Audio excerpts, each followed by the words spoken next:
کیا تو اسلام یہ نہیں پسند کرتا کہ کوئی ریاست کا کوئی ذمہ دار اور امیر نہ ہو. تبھی تو نبی صلی اللہ علیہ وسلم نے فرمایا اسمعوا واطیعوا ولو سلط علیکم رجل حبشی کأن رأسہ ذبیبہ.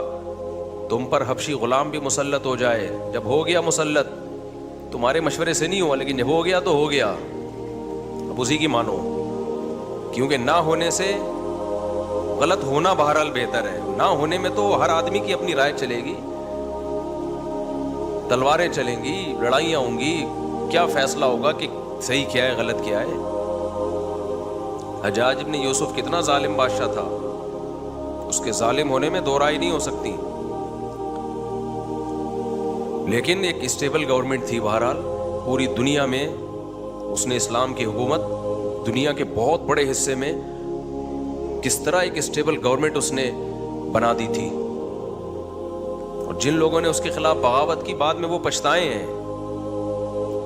علامہ ابن تیمیہ رحمہ اللہ تعالی نے لکھا کہ حجاج ابن یوسف کے خلاف جن لوگوں نے بغاوت کی تھی وہ اس وقت روئے زمین کے سب سے بہترین لوگ تھے.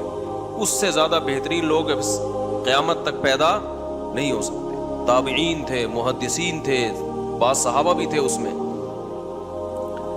اس وقت کے افضل ترین لوگوں نے بغاوت کی تھی، اور اتنی پاورفل بغاوت تھی کہ اتنا بڑا لشکر اب گورنمنٹ کے خلاف اتنی پاور کے ساتھ کسی کے پاس نہیں ہے. وہ لشکر جو اس نے عیسائی ریاستوں کے خلاف لڑنے کے لیے تیار کیا تھا، کہا جاتا ہے کہ اس سے پہلے کسی نے اتنا بڑا لشکر جو مرتب تاریخ ہے نا اس میں نہیں دیکھا، اور اتنا پاورفل.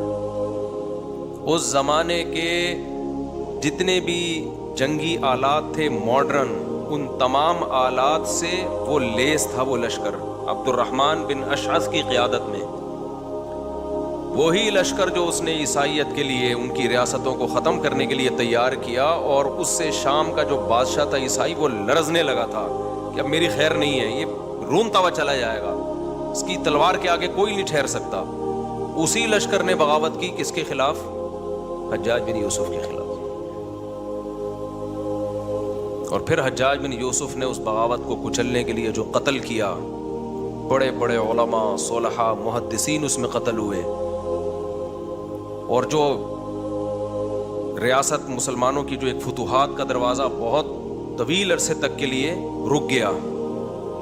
ان تجربوں سے علماء نے گزر کے کہا کہ اسٹیبل گورنمنٹ ہو، بے شک وہ ظالم کی ہو، آپ اس کو ٹھیک کرنے کے چکر میں ایسا نہ ہو کہ اس سے بھی جائیں آپ.